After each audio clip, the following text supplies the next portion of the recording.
तो हेलो दोस्तों, आज हम जानेंगे यूपी टेट की इम्पोर्टेंस डेट क्या है 2026 में। कब एप्लीकेशन फॉर्म भरा जाएगा, कब एग्जाम होगा, आपको ओटीआर क्यों करना है, कौन कौन ओटीआर कर सकते हैं, कौन कौन यूपी टेट का फॉर्म भर सकते हैं, क्या सिलेबस रहने वाला है। आज हम इस वीडियो में इन सभी चीज़ों को 4 बिंदुओं में जानेंगे। तो चलिए स्टार्ट करते हैं यूपी टेट 2026 के बारे में। देखिए, सबसे पहले जान लेते हैं कि हमारी इंपॉर्टेंट डेट्स क्या है। तो इंपॉर्टेंट डेट्स में आपको याद रखना है, देखिए 27 मार्च से स्टार्ट हो चुके हैं फॉर्म, 26 अप्रैल आपकी अंतिम तिथि है। अपने आप डॉक्यूमेंट्स करवाइए, जो भी आपकी कास्ट सर्टिफिकेट है, मूल निवास है, जो भी बनवाना है, और जल्दी से जल्दी फॉर्म भरिए, क्योंकि लास्ट में पता नहीं क्या हमारी साइट में दिक्कत आ जाए, क्या हो जाए। अभी एकदम बेहतरीन चल रही है, तो जल्दी से उसको स्टार्ट करें। 1 मई 2026 से आपकी करेक्शन डेट होगी, 26 अप्रैल को आपकी लास्ट डेट हो जाएगी फॉर्म भरने की। और जिले की जो जानकारी है, यानी कि आपका एग्जाम कौन से जिले में होने वाला है, ये आपको 22 जून 2026 को पता लगेगा। 30 जून 2026 को आपको एडमिट कार्ड मिलेंगे, मतलब जारी हो जाएंगे, आपको एग्जैक्ट आपका सेंटर पता लग जाएगा। और इसके बाद आपको 2, 3 और 4 जुलाई को आपका एग्जाम कंडक्ट हो जाएगा। तो ये थी इंपॉर्टेंट डेट्स। अब बात करते हैं ओटीआर पर। तो ओटीआर जो है आपका, देखिए यूपीई एसएससी पोर्टल पर आपको ओटीआर करना है। फॉर्म भरने से पहले आपको ओटीआर करना पड़ेगा, 1 टाइम रजिस्ट्रेशन। इसमें क्या क्या योग्यता है, देखिए आपके पास 10वीं 12वीं ग्रेजुएशन, डीएलएड या बीएड में से कोई एक हो तो आप इस फॉर्म को फिलअप कर सकते हैं। इसमें आप अपेयरिंग में भी होंगे तो भी ये डल जाएगा, परस्यू कर रहे हैं अगर आप इन कोर्सेज को। ये ऑप्शन पहले नहीं आ रहा था, परस्यूइंग और अपेयरिंग वाला, ये अभी अपडेट हुआ है फॉर्म में, तो इस बात को देख लें। आपने जिसने फॉर्म भर दिया है वो भी अपना एक बार चेक कर ले ठीक से। और जो डॉक्यूमेंट्स आपको चाहिए, देखिए अपलोड करने के लिए 10th की मार्कशीट, 12th की मार्कशीट, ग्रेजुएशन मार्कशीट, बीएड या डीएलएड में से मार्कशीट। और मार्कशीट को लेकर यहाँ बहुत ही बड़ा कंफ्यूजन है, उसके बारे में अभी बात करेंगे। तो पहले देखिए, ट्रिपल चेक ओटीपी वेरिफिकेशन होगा। आपको एक मोबाइल पर ओटीपी आएगा, ठीक है, एक ईमेल पर आएगा, और एक आधार कार्ड का ओटीपी आपके जिस भी नंबर से लिंक है आधार कार्ड उस पर होगा।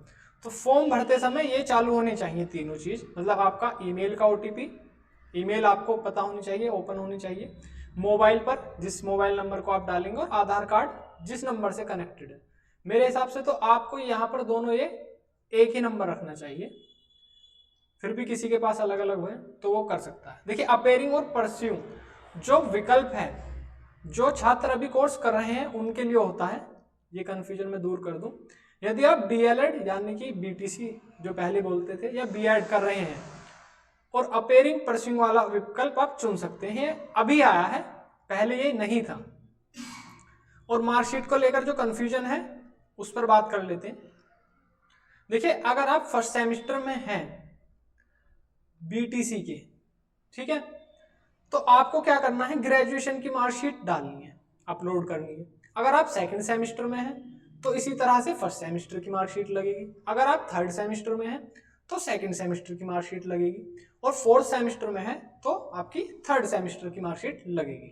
अगर आपने कंप्लीट कर लिया तो फिर तो आप फाइनल की मार्कशीट लगा सकते हैं। और यहाँ पर जो हमारी मार्कशीट अपलोड होंगी वो 50 KB से 500 KB के बीच में शायद आपका क्या होने वाला है, ये साइज होने वाला है, ठीक है, इस चीज को देख लेना। इसी प्रकार जब आप बीएड में है तो ग्रेजुएशन की मार्कशीट लगेगी, अगर आप फर्स्ट ईयर में है और सेकंड ईयर में है तो फर्स्ट ईयर की मार्कशीट लगेगी। अब बात करते हैं कि सर्टिफिकेट सी। देखिए मूल निवास जो है आपका प्रमाण पत्र वो होना चाहिए नेट वाला, मतलब ऑनलाइन आपका वो शो होना चाहिए, पुराना वाला नहीं हो कि हैंड से बना हुआ है कोई पुराना, तो वो चेक कर लेना कि आपका ऑनलाइन वेरिफिकेशन वो कर पा रहा है या नहीं। ईडब्ल्यूएस का जो सर्टिफिकेट है आप सभी को पता होगा, ये इकोनॉमिकल वीकर सेक्शन होता है, तो इसमें 1 ही साल का चलता है, तो आपको 1 अप्रैल 2025 के बाद का होना चाहिए, क्योंकि यहीं से फाइनेंशियल ईयर लगता है, इसके बाद का होना चाहिए, ठीक है। और अब न्यू भी बनवा लेंगे तो भी उसे भी अपलोड कर सकते हैं, 1 अप्रैल 2026 में हो तब भी। और ओबीसी का जो सर्टिफिकेट है वो 3 साल से पुराना ना हो। देखिए जो गाइडलाइंस आई हैं उसमें अलाउ कर रखा है काफी पुराना भी, लेकिन अब 3 साल पुराना ना हो, क्योंकि आपको आने वाले समय में कोई दिक्कत नहीं होनी चाहिए, तो आप 3 साल से पुराना ना डालें। चलिए अब बात करते हैं फोटो, हस्ताक्षर और घोषणा पत्र की। घोषणा पत्र को लेकर काफी कंफ्यूजन है डिक्लेरेशन को। देखिए हिंदी और अंग्रेजी दोनों भाषा में लिखना होगा। आप एक भाषा में लिखकर डाल सकते हैं, कोई सी भी एक भाषा में लिखकर डाल सकते हैं। डिक्लेरेशन वहां पर दिया हुआ है, उसको आप लिखना एक वाइट पेज पर अच्छे से, घोषणा या डिक्लेरेशन लिखकर, और उसमें जो भी लिखा है आप सभी को वो लिखना है और वो अपलोड करना है। फोटो और सिग्नेचर में ये कंफ्यूजन हो रहा है कि क्या केवल लाइव फोटो है या पासपोर्ट साइज फोटो है। तो देखिए एक लाइव फोटो होगा आपका, एक पासपोर्ट साइज फोटो भी लगेगा और सिग्नेचर भी होंगे, ये भी अपलोड करने हैं आपको। बात करते हैं कि बीएड क्या प्राइमरी कक्षा 1 से लेकर 5 तक अलाउ है। तो अभी तक जो इनका वो नोटिफिकेशन आया है उसमें तो ये बीएड अलाउ है, लेकिन अभी ऑप्शन नहीं खुल रहे हैं। तो हो सकता है अभी फॉर्म अपडेट हो जाए, वो आ जाए। लेकिन मैंने कंडीशन और देखी थी उसमें कि बीएड विद मास्टर डिग्री था, बीएड विद मास्टर डिग्री यानी कि पीजी। तो इस चीज को आप एक बार चेक कर लेना बीएड वाले, आपका कंफ्यूजन ये होगा कि 1 to 5th में क्या है, आपको बीएड मान्य है या नहीं। ठीक है, तो प्राइमरी स्तर के लिए बीएड देखिए सुप्रीम कोर्ट का फैसला आप सभी को पता होगा, उस पर भी आप एक नजर मार लेना कि उन्होंने मना कर रखा है। लेकिन अब जो यूपी टेट का फॉर्म आया उसमें बीएड अलाउ है, वो मास्टर डिग्री के साथ है शायद। तो प्राइमरी स्तर के लिए बीएड की मान्यता, आधिकारिक नोटिफिकेशन को आप ध्यानपूर्वक पढ़ें एक बार और अच्छे से, मेरे कहने से। एक बार फीस कोड देख लेते। देखिए फीस 1000 रुपये है जनरल ओबीसी की, 500 रुपये है आपकी SC ST की, और 250 रुपये है आपकी किसकी, PH कैंडिडेट की। तो फॉर्म भरने से पहले ये चेकलिस्ट जरूर कर लें, आपका यूपी जो OTR है वो पूरा हो गया है या नहीं, आपके OTPs सही है या नहीं। अपेयरिंग वाला जो कंफ्यूजन है आपका मार्कशीट का, वो मैंने दूर कर दिया है, और OBC और EWS सर्टिफिकेट को लेकर भी मैंने आपका कंफ्यूजन दूर कर दिया है।